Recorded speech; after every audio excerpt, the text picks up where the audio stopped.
ఆత్మగౌరవంతో బతకడానికి కావాల్సిన ఇందిరమ్మ ఇళ్ళని ఒక్కొక్క ఇంటికి 5 లక్షల రూపాయల లెక్క శాంక్షన్ చేసి ఈరోజు రాష్ట్రం ప్రభుత్వ పాలన సాగిస్తాం.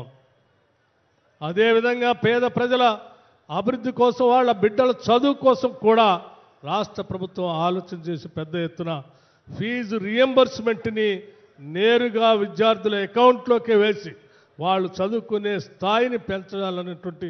ఆలోచనతో ముందుకు పోతా ఉన్నాం. మీరు ఈరోజు రాష్ట్ర వ్యాప్తంగా చూస్తే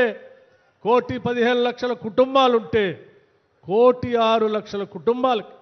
సన్న బియ్యం అనేటువంటి పంపిణీ కార్యక్రమం చేసి ఈరోజు రాష్ట్ర వ్యాప్తంగా అందరూ సన్న బియ్యం తినుతూ ఆత్మగౌరవంతో బతికే ప్రక్రియకి రాష్ట్ర ప్రభుత్వం నాంది పలికింది. అంతేకాదు రేపు పొద్దున ఈరోజు రాష్ట్రంలో ఉన్నటువంటి అన్ని కుటుంబాలకి ఇందిరమ్మ జీవిత బీమా అనేటువంటి పథకాన్ని ప్రవేశపెట్టి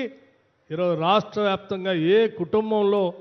ఆ కుటుంబ పెద్ద పొరపాటున దురదృష్టవశాత్తు మరణిస్తే ఆ కుటుంబం వీధిని పడకుండా ఉండటం కోసం ప్రతి కుటుంబానికి 5 లక్షల రూపాయలతో జీవిత బీమాని మనం ఈరోజు రాష్ట్ర ప్రభుత్వం ప్రవేశపెట్టుకుని ముందుకు పోతా ఉన్నాం. ఇవన్నీ కూడా ఆ మహానుభావుల స్ఫూర్తితోనే, అటు డాక్టర్ బాబాసాహెబ్ అంబేద్కర్ గారి స్ఫూర్తి కానీ, జ్యోతిరావు పూలే గారి స్ఫూర్తి కానీ, లేకపోతే ఈరోజు మనం ఆవిష్కరణ చేసుకున్నటువంటి సర్దార్ సర్వాయి పాపన్న గౌడ్ గారి స్ఫూర్తి కానీ, వీరందరి ఆలోచనలు ఈరోజు ప్రజాప్రభుత్వ పాలనలో నిర్ణయాలు తీసుకునేటప్పుడు ఆ నిర్ణయాలు ఈ ప్రజానీకానికి ఏ రకంగా ఉపయోగపడుతున్నటువంటి ఆలోచనతో